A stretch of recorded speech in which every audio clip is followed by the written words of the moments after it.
the newly confirmed Cabinet Secretary of the agency. Like I have stated to many of you before, you are in good company because my background is not only public policy, but it's also architecture and planning with a focus on ADA and universal design. I want to say thank you to the State Board of Finance, specifically Ashley Leach and the Department of Finance and Administration's Capital Outlay Bureau, in which we have Wesley Billingsley, for being a part of the presentation today. Their expertise is so valued and appreciated. I also want to thank my colleague and our agency's Capital Outlay Director, Gerald Hoehne, for his work surrounding these convenings and his diligence in always working in coordination and collaboration with all of our higher education partners and state entities. And while we're here, I'm going to remind everyone, please mute your mics if you are not speaking. Capital outlay makes up a large portion of the state budget here in New Mexico. Currently, we have over my phone beeped and now I'm distracted. We have 262 active capital outlay projects at our public colleges and universities around the state. This equates to over $464 million in state appropriations, on top of the $53.9 million, which was appropriated in capital outlay for higher education institutions during the legislative session. We, as the New Mexico Higher Education Department, other state entities, and our legislative counterparts support capital investments in the following: eliminating potential or actual health and safety hazards and liability issues, addressing backlog of deferred maintenance to prevent deterioration of assets, meeting compliance with state or federal licensing, certification, or other regulatory requirements, providing future operating cost savings with a reasonable rate on return, supporting a project that is ready to begin and funds will complete a functional phase, providing a direct service to students, staff, and the general public at large, and supplementing a program that further develops New Mexico's workforce needs. Now, thank you for being with us today, and I'm sure we're all eager to move on in our agenda. So without further ado, I'll give the floor back over to my colleague, Gerald. Thank you, Secretary Rodriguez. I appreciate it. Appreciate your time being here this morning. So now we'll go ahead and move on to the next item, which is an overview of the presentation that we will be having today.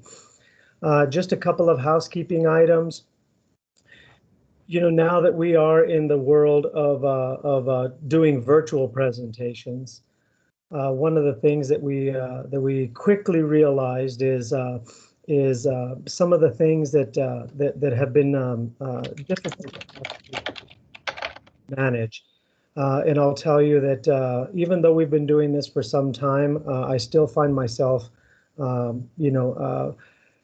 having some difficulties with either getting presentations going or with being able to manage my my end. And so with that said, we'll talk about a few housekeeping items. The first that we want to go over is, of course, keeping yourself muted during the presentation. That would be much appreciated, so that way there's no background noise while the presenters are presenting. The second item is, if you do have any questions, feel free to use the raise hand function or enter any comments that you may have within the chat session. We may not get to the questions immediately, as we're going through the presentation, but we do have a Q&A section at the end of each particular block that we will go back and address any questions that have been placed in the chat. There is closed captioning available if that is necessary. You can turn that on in the system.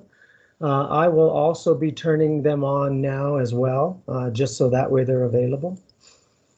And then the last thing that I want to just let everybody know is that today's training is being recorded. As I mentioned prior to Secretary's opening remarks, we will be placing these trainings and the recordings of these trainings on our website for future use. And so any individual at your institution that may not have been able to attend will still have an opportunity to go back and watch the trainings. And it'll also be a good refresher if anybody needs to go back and look at any particular areas of the training that they may want to hone in on. Now, the items that we'll be discussing today, fortunately, we were able to work closely with our colleagues at the State Board of Finance and at the DFA Capital Outlay Bureau. And they will be doing the first block is going to be an overview of Director Leach with the State Board of Finance. The second block will cover the overview of capital outlay requirements by the Bureau Chief of the Capital Outlay Bureau, Mr. Wesley Billingsley.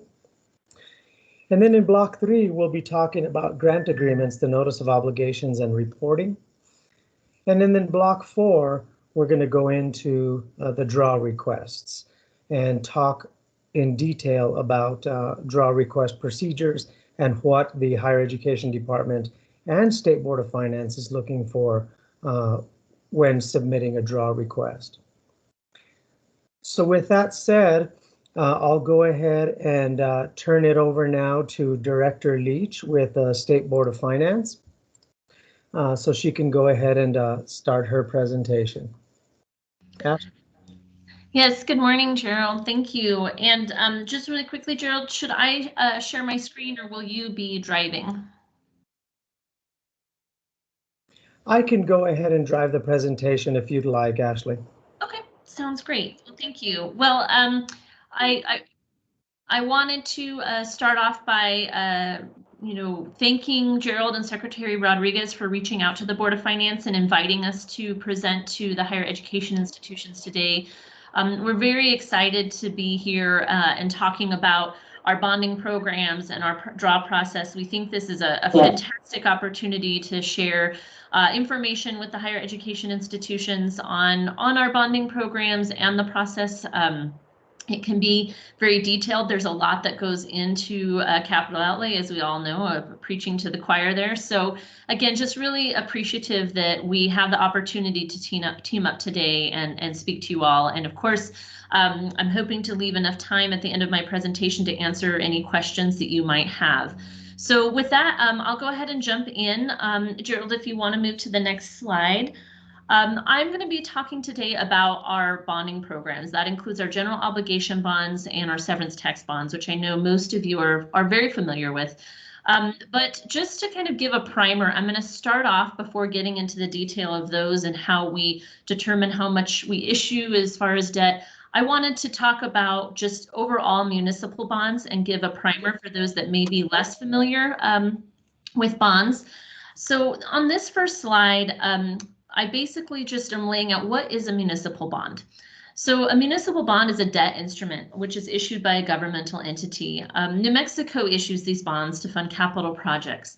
And essentially what it means is we're borrowing the money to fund those capital projects. A municipal bond is a security. What that means is that the state pledges or guarantees to pay back the money that it borrows. And a municipal bond is an obligation, which means the state is obligated to repay the debt. So one question is, why do we borrow?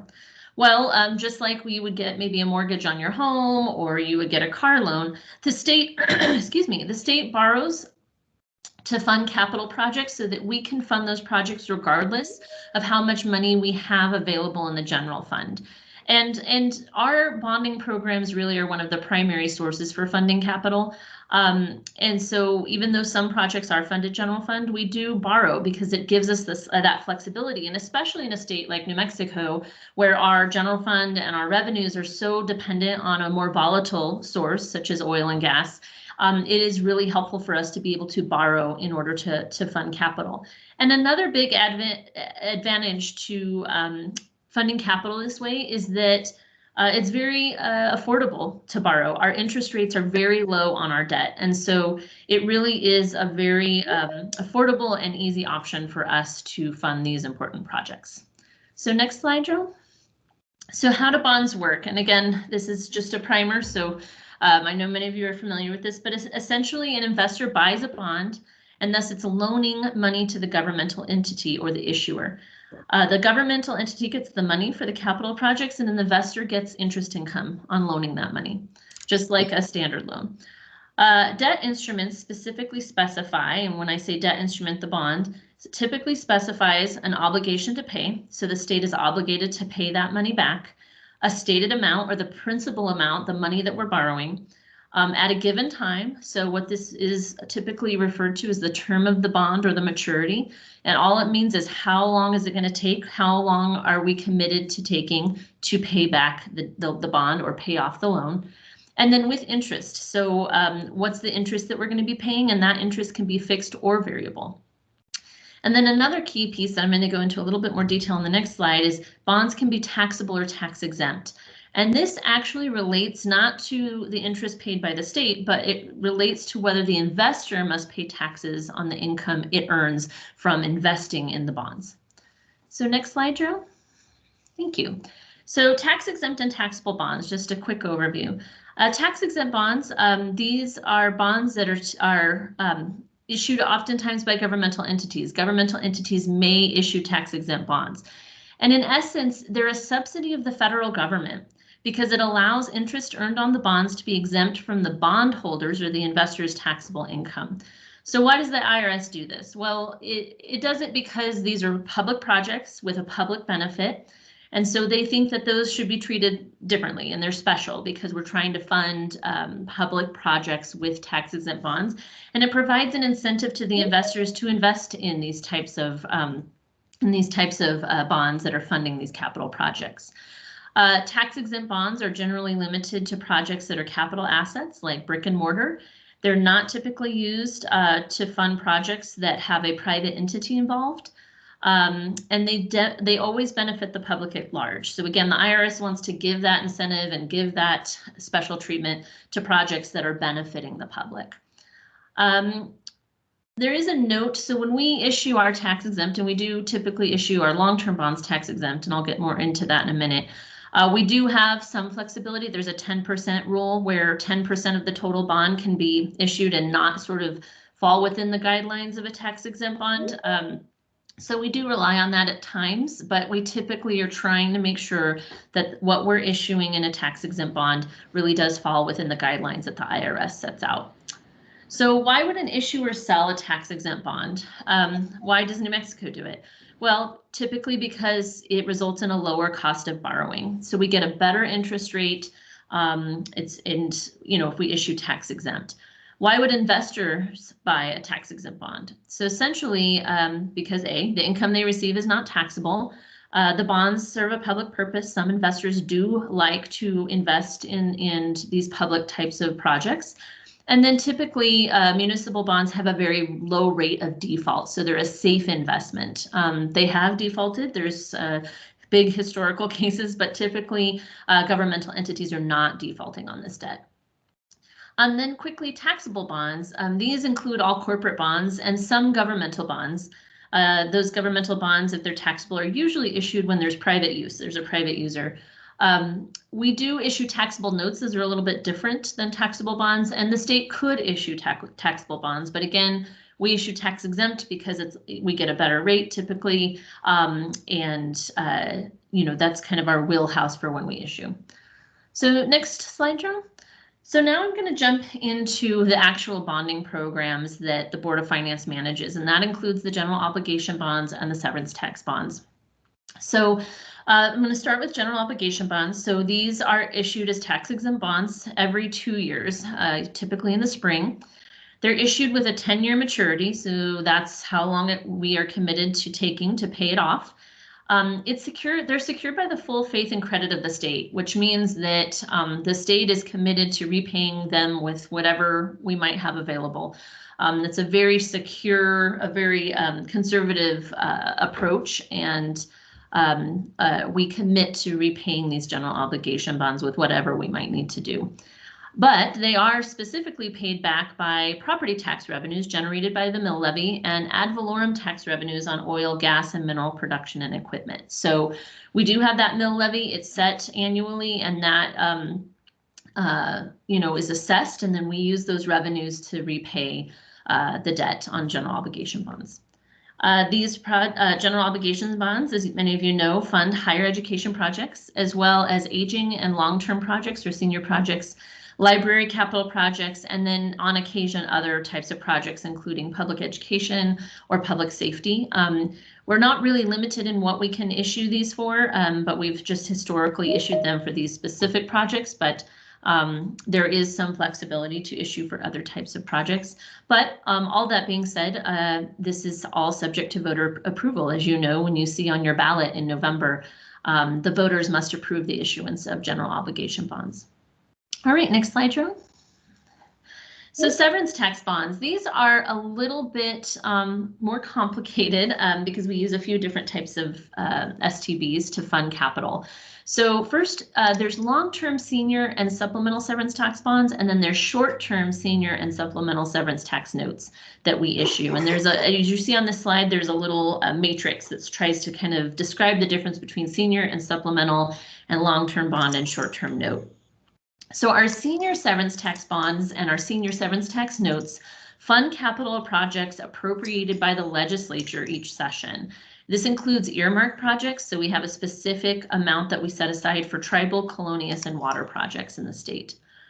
Supplemental severance tax bonds and notes are issued to fund public school capital projects as certified and managed by the Public School Capital Outlay Council. So those projects are, those bonds and notes are specifically for K through 12 public schools. All STBs, whether senior or supplemental bond or note, are secured and paid by severance tax revenues. So those are revenues that we're generating from oil, gas, and mineral extraction activity here in the state. So again, this is a more volatile revenue source, but it is that revenue source, and we do have that committed revenue source to repay these bonds and notes. Just really quickly, the senior, both the senior and supplemental long-term bonds are issued like GOs with a 10-year maturity and issued tax exempt.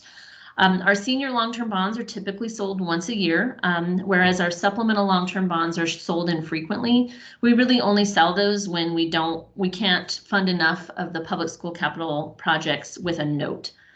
For notes, these short-term notes are also referred to as sponge bonds, and they're essentially a cash financing. So as we collect revenues, severance tax revenues, we hold that cash. And then if we have a certain amount of cash, we can issue these notes to sponge up that cash and fund capital projects. So they're basically a 1 to 2 day maturity. We issue the note and then we pay it off the next day with the cash in our bonding fund. Senior and supplemental short-term notes are typically sold 1 to 2 times a year, depending on the cash we have on hand. All right, next slide, Joe.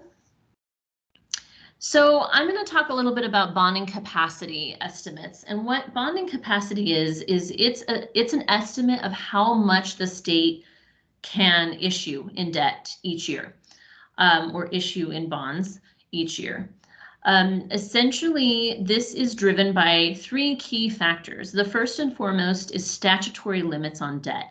So the legislature has placed limitations on how much the state can issue in debt, or another way of looking at it is how much the state can pay each year in debt service or repayment. So for the general obligation bonds, the statutory limit on how much we can issue is that our debt service, or what we owe each year on our outstanding bonds, cannot exceed 1% of the total assessed value of property in the state. So, and we never issue up to this limit, where we issue far less, but that is the limit that's laid out in statute. For severance tax bonds, as always, it's a little bit more complicated. So the senior annual debt service, so that's senior bonds and notes, the debt service on those cannot exceed 47.6% of the lesser of the prior year's actual severance tax revenues and the current year's estimated revenues. This is a conservative approach.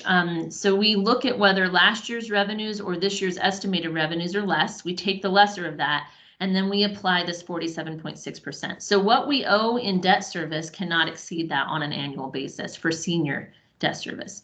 Then for senior and supplemental, so adding those supplemental bonds and notes, our annual debt service cannot exceed 87.8% of the lesser of the prior year's actual revenues and the current year's estimated. So still maintaining that conservative approach of looking at the lesser of the revenues, and then also, as you can see with the percentages, not issuing all the way up to the revenues that we're bringing in. So we also, when looking at how much we can issue, we take into account projected future revenues themselves, primarily from oil and gas for STBs, and then for GOs, the property taxes.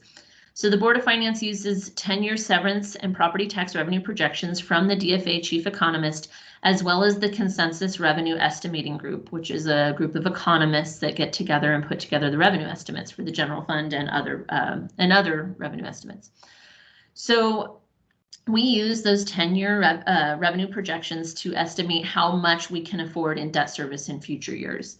And then finally, we look at our outstanding and future projected long-term debt service, because again, we have to ensure that we're staying within our statutory limits.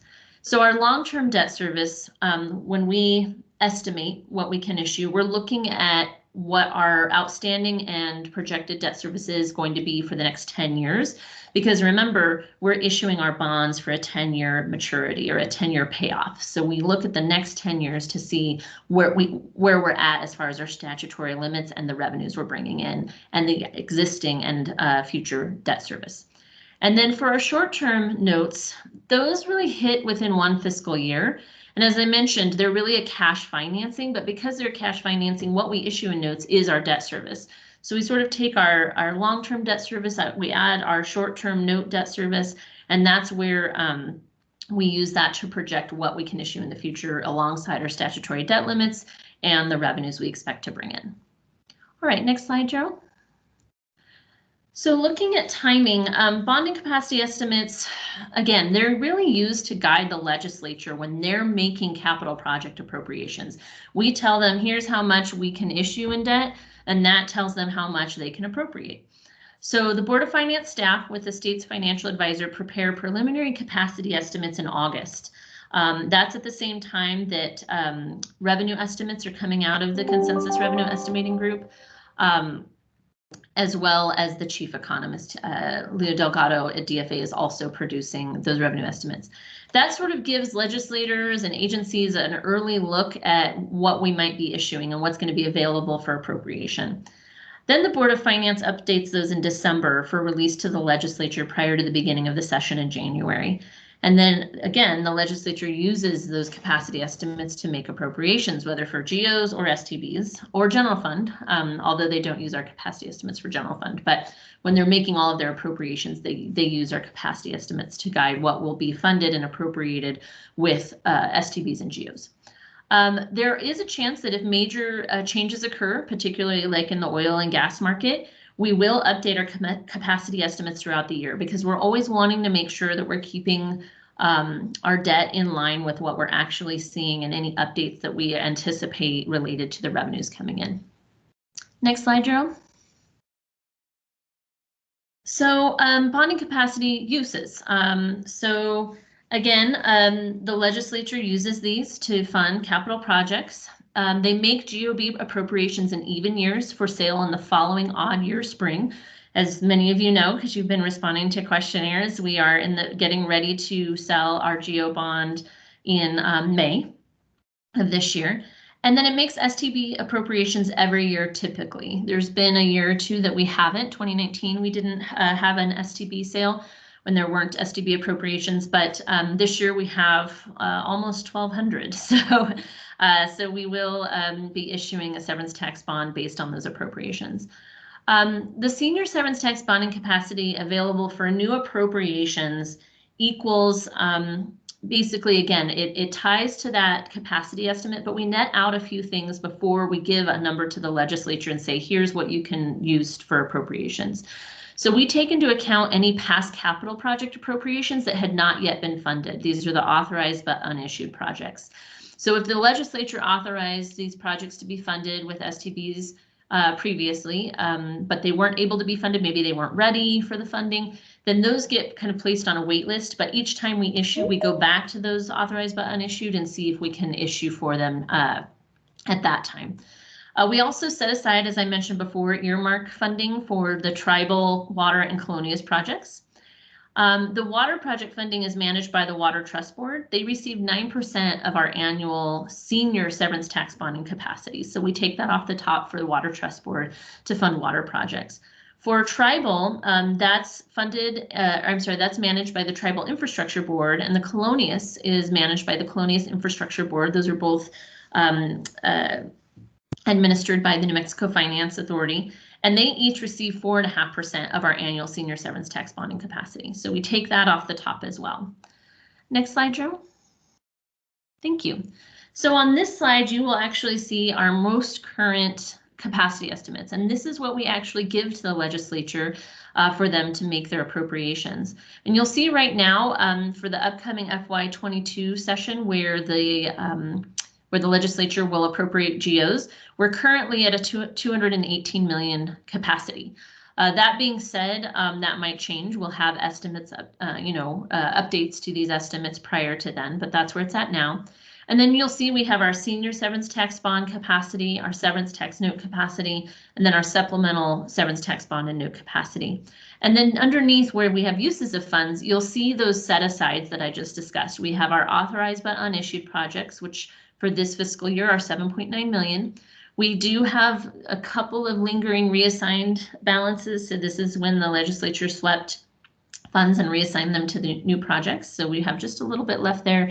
And then we have our 3 earmarks for water, Colonius, and tribal. And then below you'll see our public school, our supplemental capacity, and that goes, like I said, to PSCOC for their management and distribution. And so that's what we send to the legislature, and they use to make their appropriations. At the very bottom, you'll see that we have an estimate for a permanent fund transfer. So the Board of Finance is required by statute at the end of June and the end of December to sweep our bonding fund. And when I say our bonding fund, our severance tax bonding fund. So if we have any cash in that fund at the end of June or at the end of December, we have to make that transfer over to the permanent fund, the severance tax permanent fund, which is managed by the State Investment Council. We have to sweep that and send that funding to the permanent fund. So that's why we issue our notes and have to issue our notes, our senior and our supplemental notes, by the end of June and by the end of December, because we want to sponge up that cash as much as we can before we send anything to the permanent fund. Next slide, Joe. So this final slide I'm going to go through, my presentation was really focused on kind of talking about the bonding programs from a higher level, but I did want to throw this in, and I know that future presentations today will be going into a little bit more depth on the draw process. I know you all are probably more of an expert at it than I am. But this sort of talks about basically the timeline of bond issue through proceed disbursement. So as I mentioned through this presentation, we get to a point with our capacity estimates, an amount that we give to the legislature, and then they appropriate those funds, the bills signed by the governor and with vetoes. And then at that point, if it's a GO, it'll go to the voters. If it's STB, we can get working on it right away. But either way, whether it's GOs or STBs, as soon as we get the final approval needed, whether it's voter or governor signed, we initiate our questionnaire process. And we do that for a lot of reasons I'm going to go into a little bit more depth in a minute because we're right in the midst of it. But we issue those questionnaires to evaluate each of the projects for readiness, tax issues, all kinds of things. So once we do that analysis, we will put together a final project list. So this is the list of projects we're going to fund with the sale, whether it's a bond sale or a note sale. In June, we typically do a severance tax bond and a severance tax note sale, and that's what we use to fund the projects that were just appropriated by the legislature. So we will actually get that final project list together, and the Board of Finance approves an authorizing and delegating resolution for us to issue the bonds and the notes. And then it looks like a very simple process. There's a lot of work that goes into it, but the next step is to actually issue those bonds and notes per the the process that I mentioned earlier. Do we do a public sale? It's tax exempt, it's long-term, or is it a note where we fund it and just sponge up the cash? Once we make those sales, then state agencies will execute grant agreements with local entities when those situations come up, and then those proceeds are provided or made available on a reimbursement basis. And that's where we start having that draw process. Throughout the process of higher education institution, public entities drawing down on bond proceeds, we do track the spend down for a lot of reasons, primarily just to make sure things are moving, but also we have tax reasons for tracking the spend down. And then, of course, towards when we get to that statutory reversion time frame, we will revert funds as needed and as we can.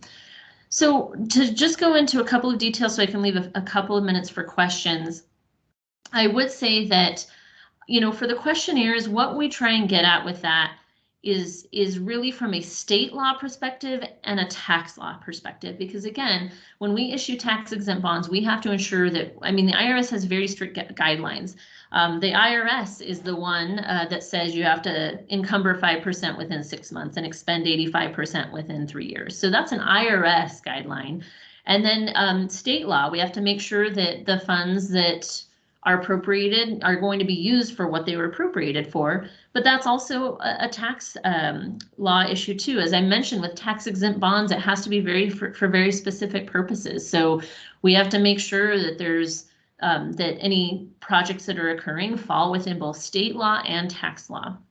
So some examples are, you know, is the project going to begin before the next set of funding is available? Because we don't want any delays, because we have strict guidelines on how quickly the money needs to be spent, coming from the IRS as well as the legislature.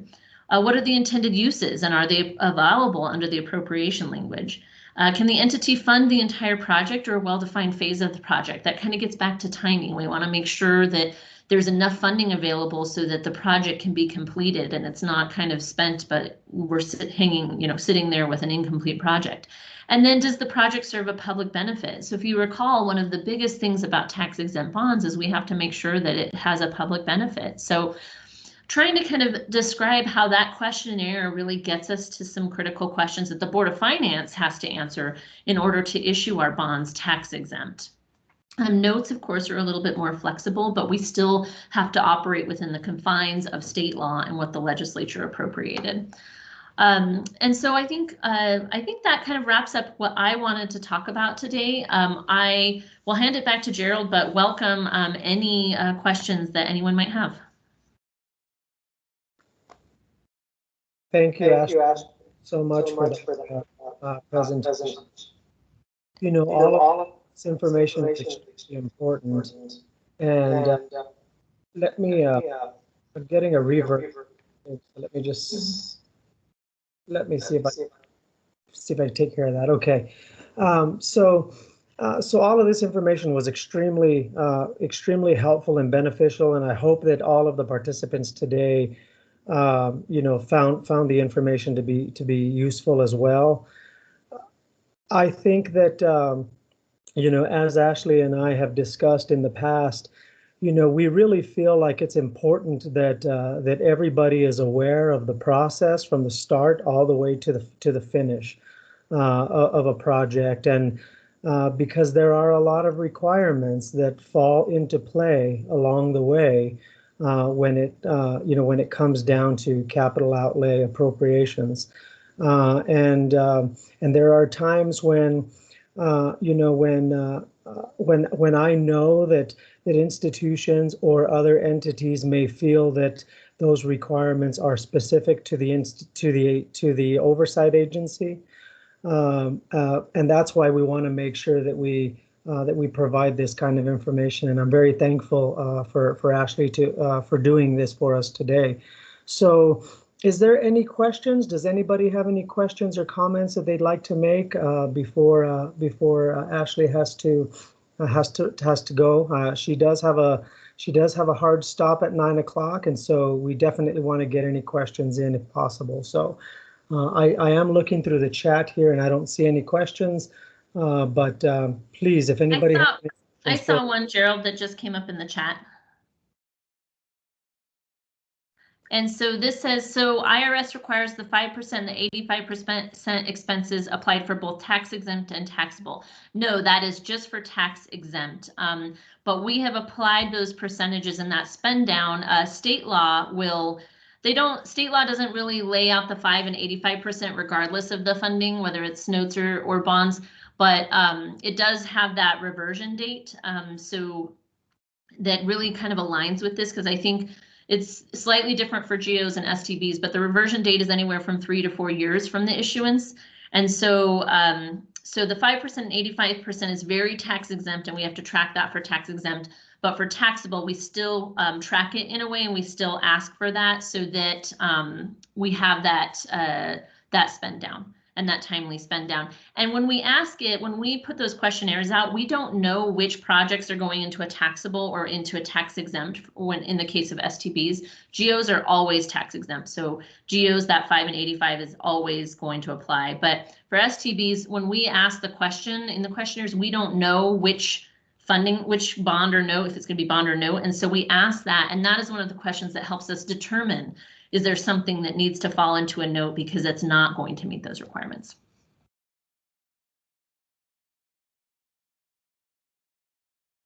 Any other questions?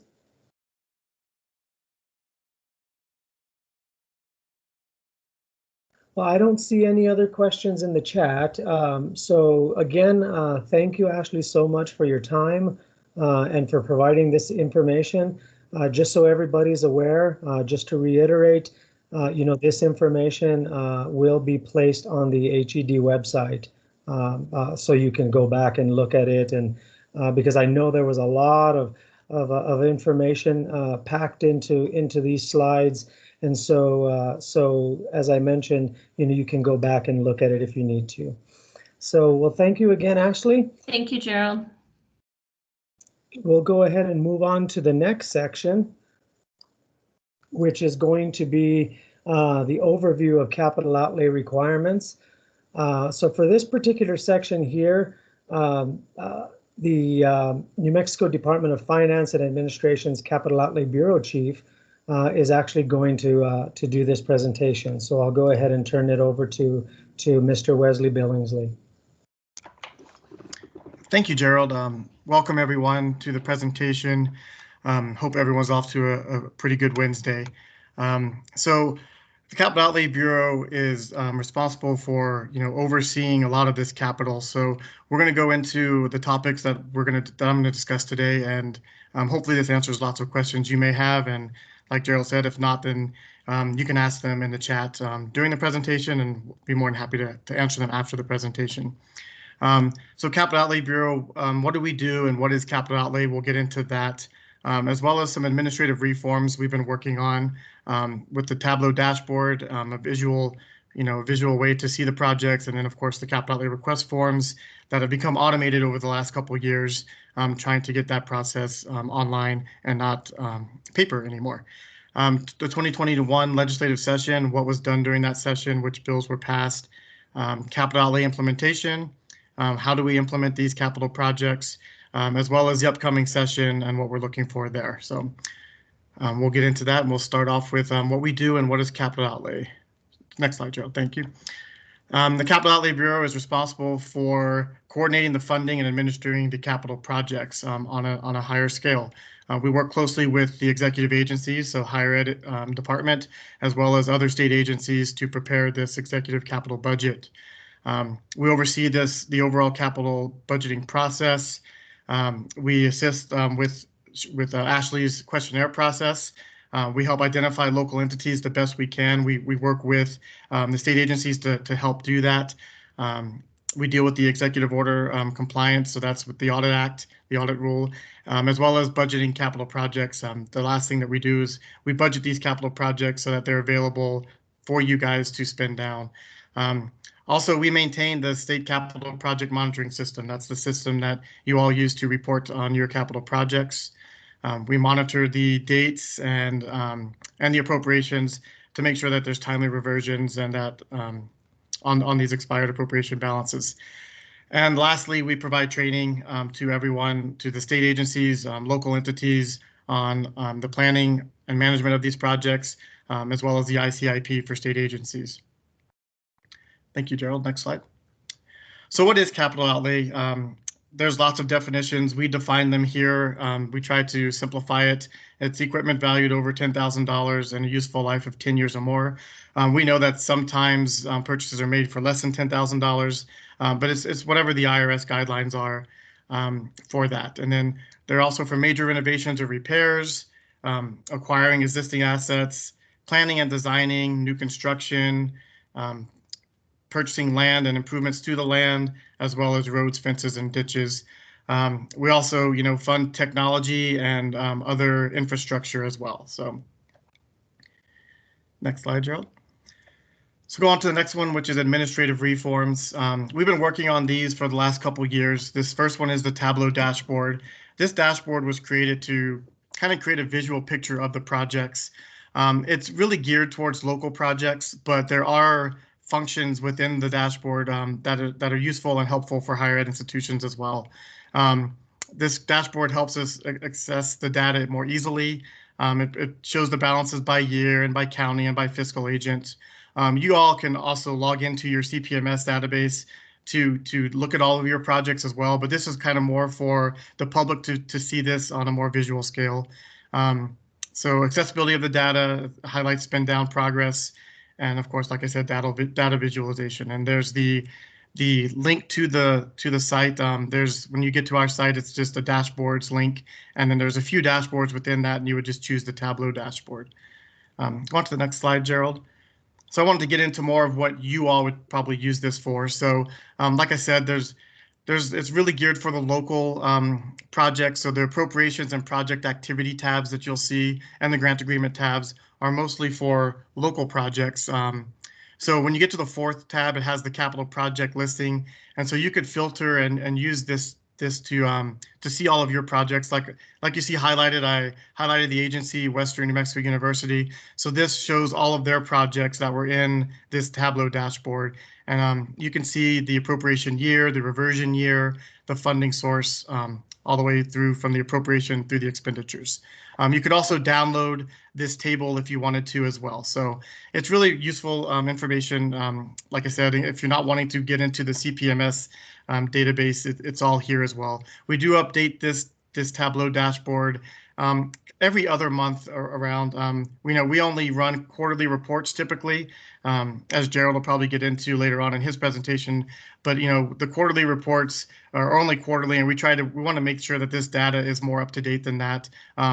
We can't really run it monthly, as you all probably do to update your CPMS reports, but we do try to do it every other month if we can. So, okay, Gerald, if you want to go on to the next slide.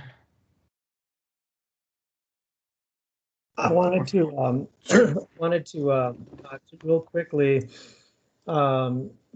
I know there was a request to put the link to the Tableau dashboard on the chat, so we will go ahead and add that to the chat here shortly, so that way you all will have access to it.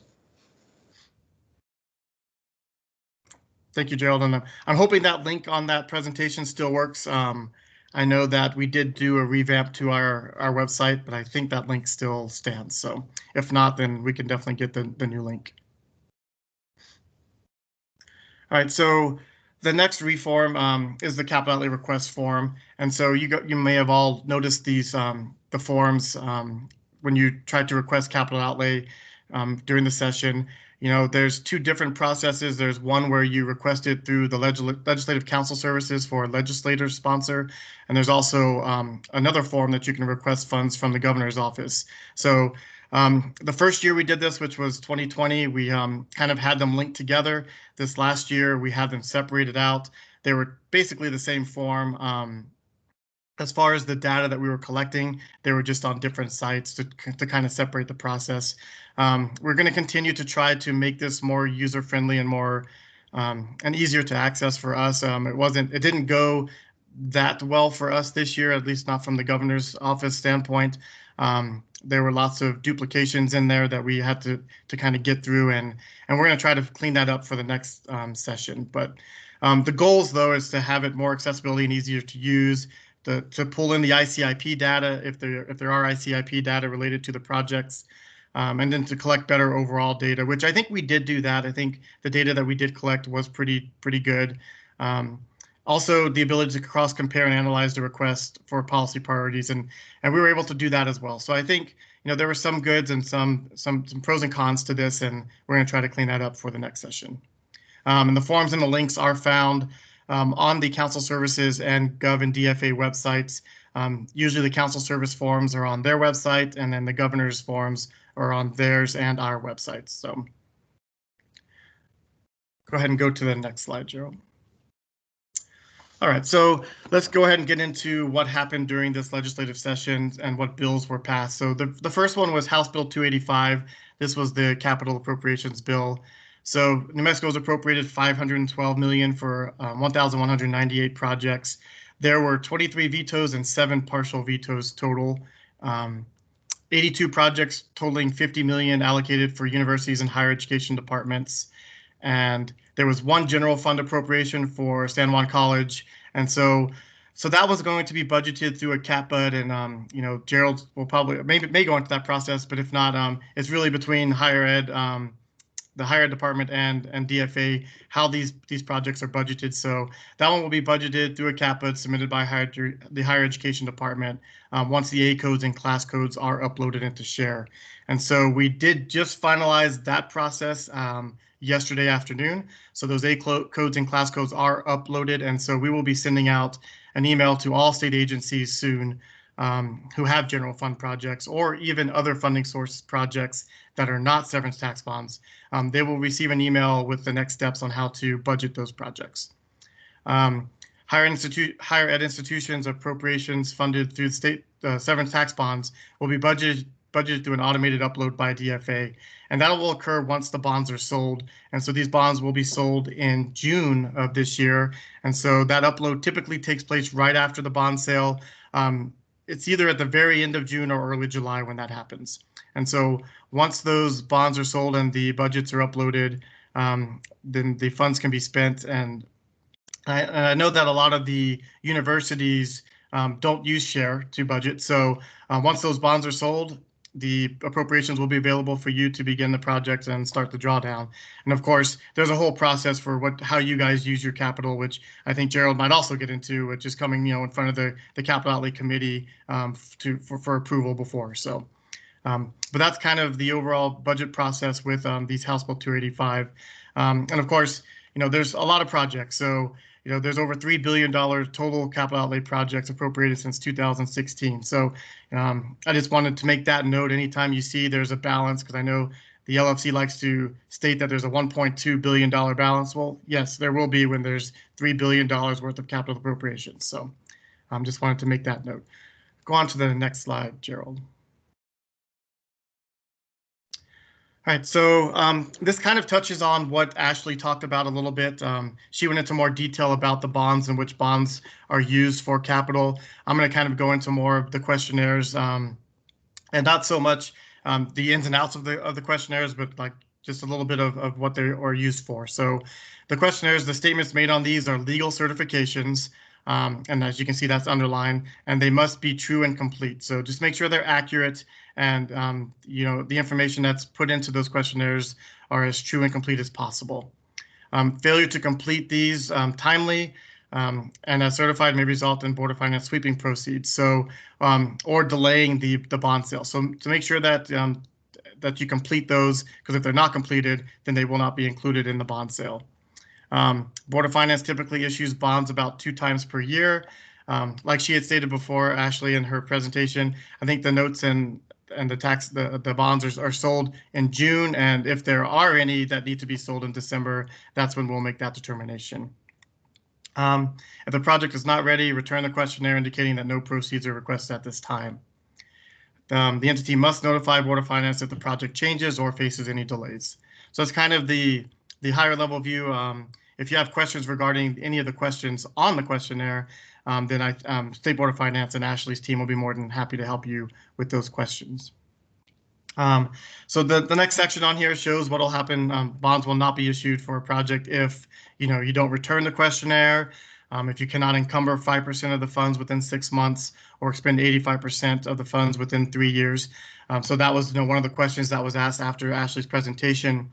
And so I just kind of wanted to touch base on that a little bit here as well. So not only do we use the 5%, 85% rule on severance tax bonds and GOBs, we also use it for general fund appropriations as well. So you'll see when you get your grant agreements that those numbers are also in those grant agreements for general fund projects. We just do that for consistency. We try to maintain that consistency, and we want to ensure that you can use those funds as quickly and expeditiously as possible. So just to let you know about that, the grant agreements will always say 5%, 85% as well. So they won't be issued if the funding is not sufficient to complete the project or well-defined phase of the project.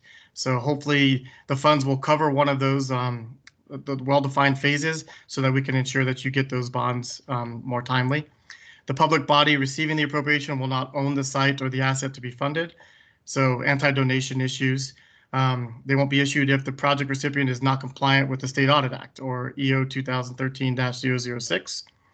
And they won't be issued if the project has unresolved anti-donation issues resulting from a private operator, manager, user not paying fair market value. So there's obviously agreements that can be put in place for those issues to make sure that they're resolved.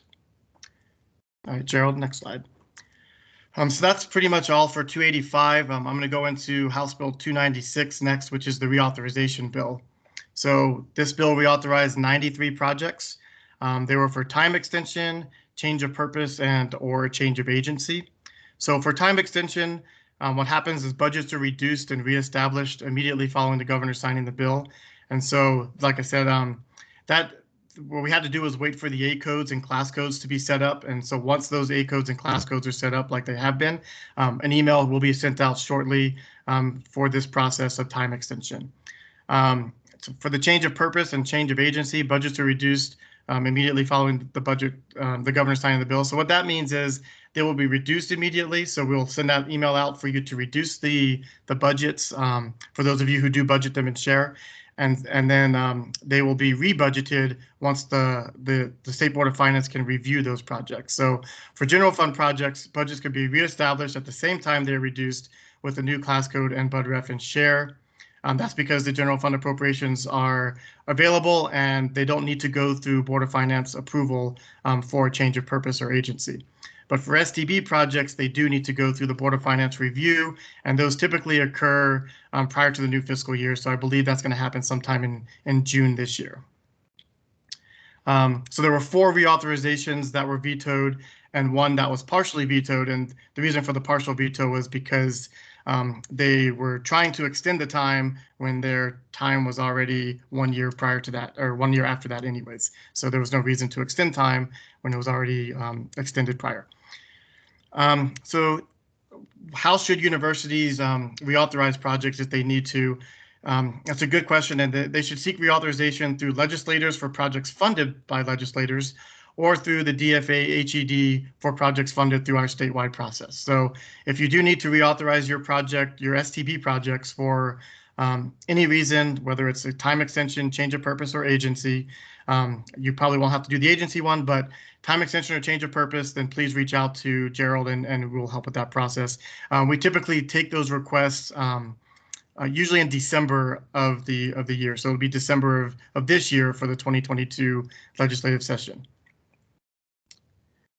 And go on to the next slide, Joe. Thank you. So that's it for House Bill 296. The next piece of legislation that I wanted to discuss was House Bill 55. So House Bill 55, this bill allows for the publication of capital outlay allocations on the LCS website. And I was going to put the link on here, but it was not available, I believe, until it was yesterday afternoon or early this morning. So those projects, those allocations are actually up on their website now. If you go to the Council Services website, I think it's on the quick links under capital outlay. The very first one up there you'll see is the bill by sponsor, which is something new this year that, since this bill was passed, it requires the Council Services to publish that searchable list of capital projects. And so it has the names of each legislator and the governor and how much they sponsored for each project. This is something that was not made available to the public in the past, but now it's made available. So it's there for you to see. They're supposed to publish this list within 30 days after adjournment, and I believe that happened. And so it applies to this session. And And so it's done. And so if you want to look at that, you can go onto the Council Services website and look at all of those projects and which sponsors sponsored them. Go ahead, Gerald. All right, and so the last piece of legislation I wanted to discuss briefly is the Junior Bill, Senate Bill 377. So these are appropriations from legislative cash balances to the legislature for expenditure in, usually it's 2 fiscal years. In this case, it's 21 and 22. The universities and higher education institutions received 48 appropriations totaling roughly $5.9 million. And so we're still working out the budgeting process on this. Junior bill appropriations don't happen all the time, although there probably will be happening more frequently, it seems like. So right now they're going to be administered by the DFA State Budget Division, and Nicole will be your contact for that. There were some projects identified as capital through this process, and so we're still determining how we want to budget those. I have a meeting with Secretary, I think at 2 o'clock today, Secretary Romero, on that process, whether we're going to be involved from a capital outlay perspective or whether those will just be going through the State Budget Division. These projects do get Z codes, if all of you are familiar with Z codes, the ones who use share and who have those appropriations.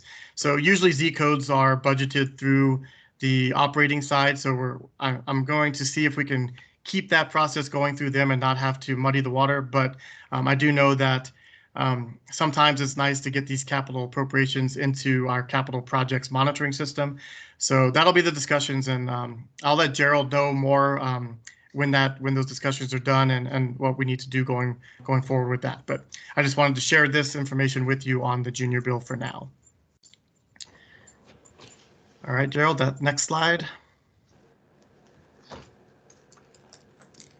Okay, so that concludes the bills during the session. I wanted to get into the implementation now of this capital. So, you know, a lot of you are probably familiar with grant agreements. Those of you who actually budget through Share and through Gerald's department. So this is going to be a quick overview of the grant agreements. Before the agency issues the grant agreement, compliance with the EO, anti-donation issues all need to be resolved, and the appropriation needs to be budgeted. So that's the first step before the grant agreements are issued. Usually these grant agreements have a scope of work, and under that scope of work section, that's usually the law language that's used as a guide when determining that scope of work. And then the grant agreement also outlines the notice of obligation process, as well as reporting requirements for the institutions. It also goes through the request for reimbursement process and helps identify the forms that are used for that process. And then if there's any special conditions on the grant agreement, those are also attached to this grant agreement. So just kind of an overview of what the grant agreement is, and I think Gerald's going to get into more detail on this grant agreement, so I don't want to step on his toes. So I'll go on to the next slide.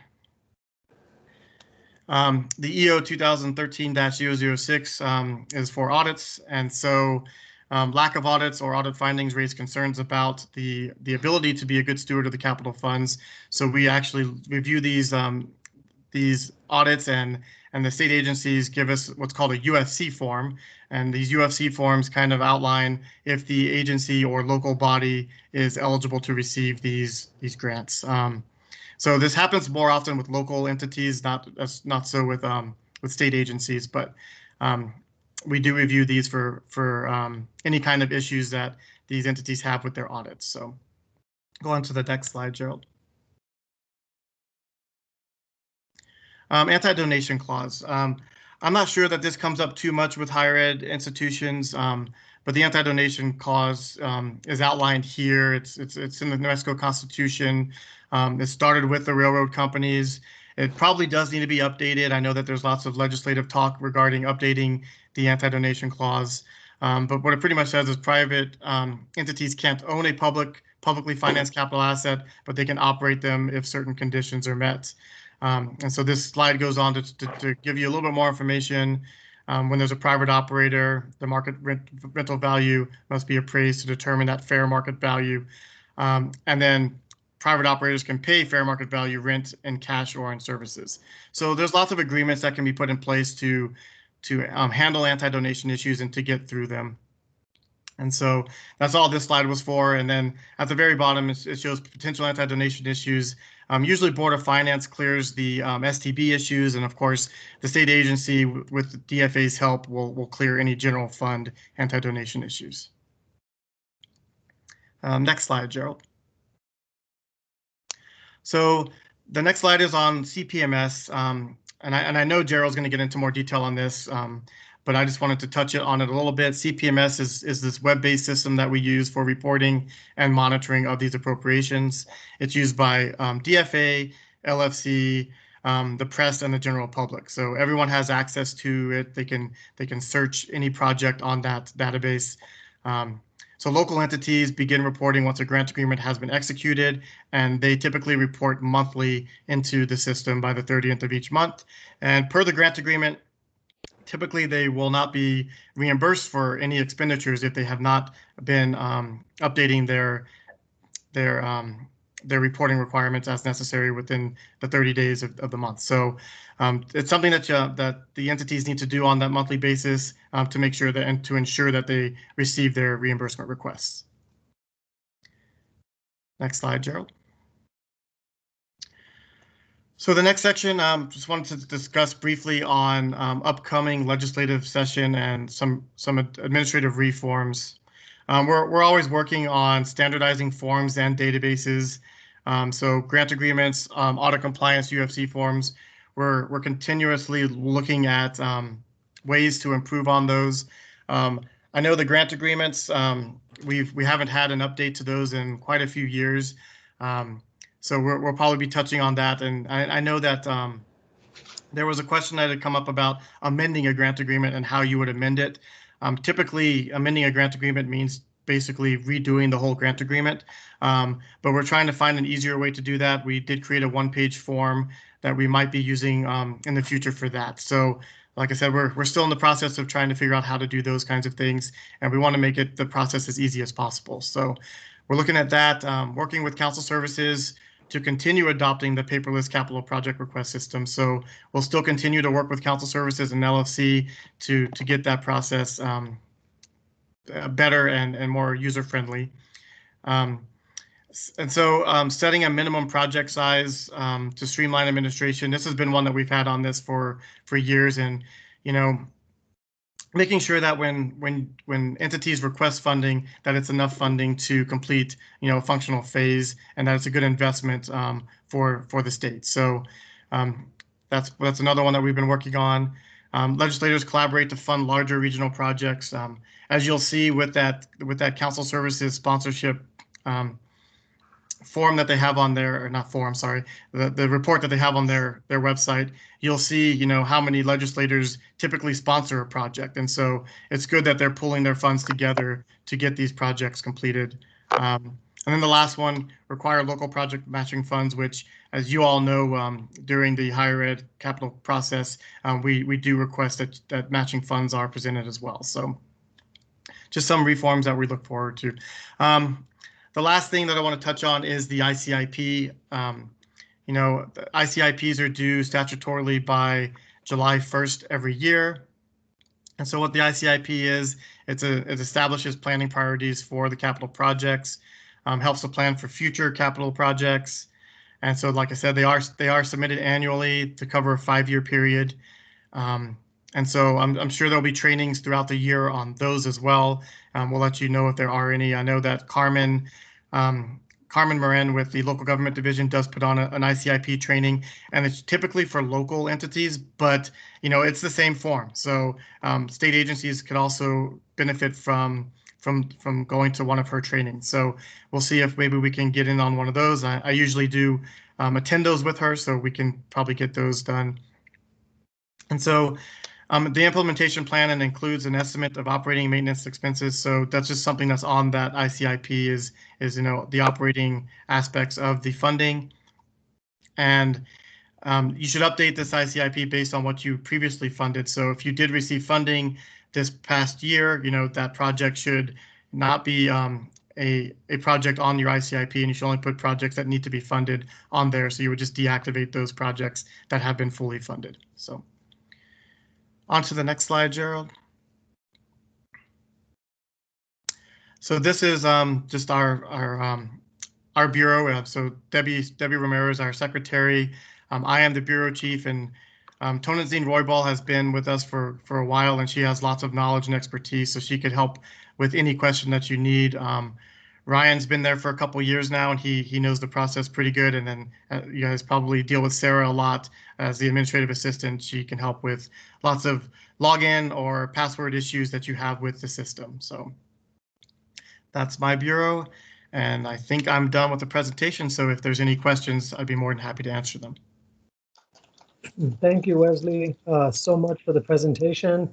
Again, you know, that's one of the things that that we are working hard to do here as we do cross-agency collaborations with the State Board of Finance and the DFA Capital Outlay Bureau, just to ensure that you know that we are all on the same page and that we are doing our best to ensure that institutions don't have to submit multiple documents to multiple entities, you know, that and having this presentation together, you know, I hope has been very beneficial for all of the institutions, so they can see the State Board of Finance perspectives, the Capital Outlay Bureau perspective, and then how that plays into what the Higher Education Department is doing as well. So I really appreciate Wesley's time. Now I'll go ahead and go to the chat and see if there was any questions that were asked. So I noticed that there's a question on here. On the questionnaire, it asks if we will be purchasing equipment. Does that meet the same definition of the $10,000 or above threshold as indicated on the slide? Does the state consider purchases of equipment under $10,000 to be supplies? So and Ashley or someone from Board of Finance might have a better answer for this question, but I'll tell you the answer that I have, which is if that capital asset will be capitalized, then it's considered a capital asset. So supplies aren't typically capitalized and assets typically are. So I think as long as you're going to capitalize the equipment that you purchase, then it would be considered a capital equipment. So I hope that answers your question. And then I don't know if I know Ashley had to step off. I don't know if anyone else from State Board of Finance is here to help with that from a bonding perspective, but I just answered it from kind of an accounting perspective.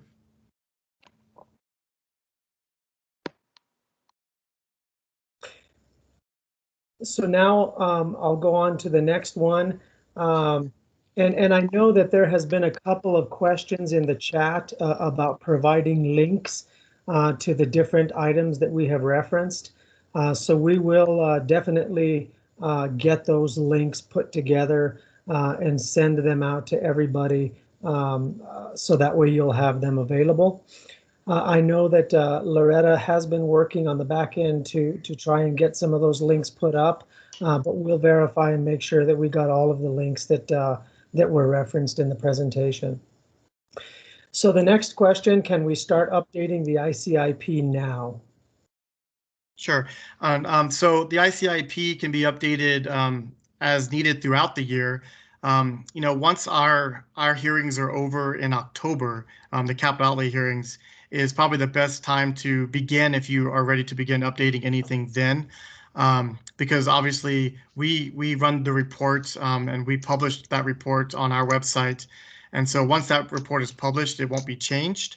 But if you do have any new requests or any updates after that, then you're more than welcome to change them after that. We do not close the ICIP portal, so you're always able to go in there and update projects as needed.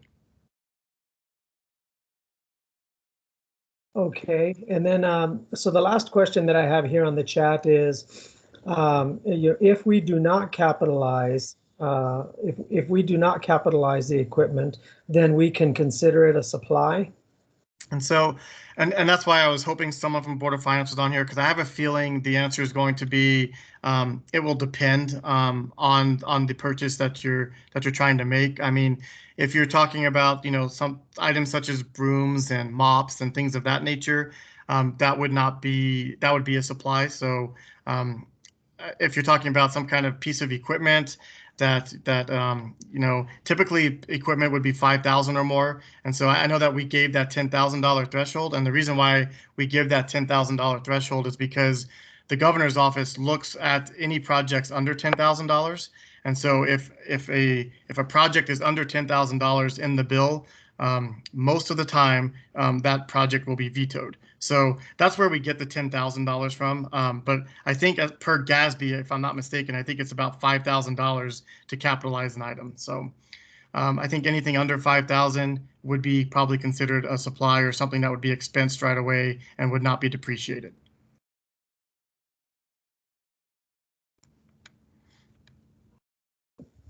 Okay, so now let me just scroll up to make sure that we caught all the questions. Excuse me. So it looks like we got all of the questions. Does anybody have any last minute items that they want to discuss or talk about with Wesley before he wraps up? So I don't see anything. So again, Wesley, I want to thank you again for your time and for joining us for today's presentation. As I mentioned, we'll go ahead and get those links out to everybody. But right now, I think this was one of the questions that did come up. So yes, by all means, we are going to have a break. So please go ahead and take a 15-minute break, and then we'll come back for the next session. Thank you, everyone.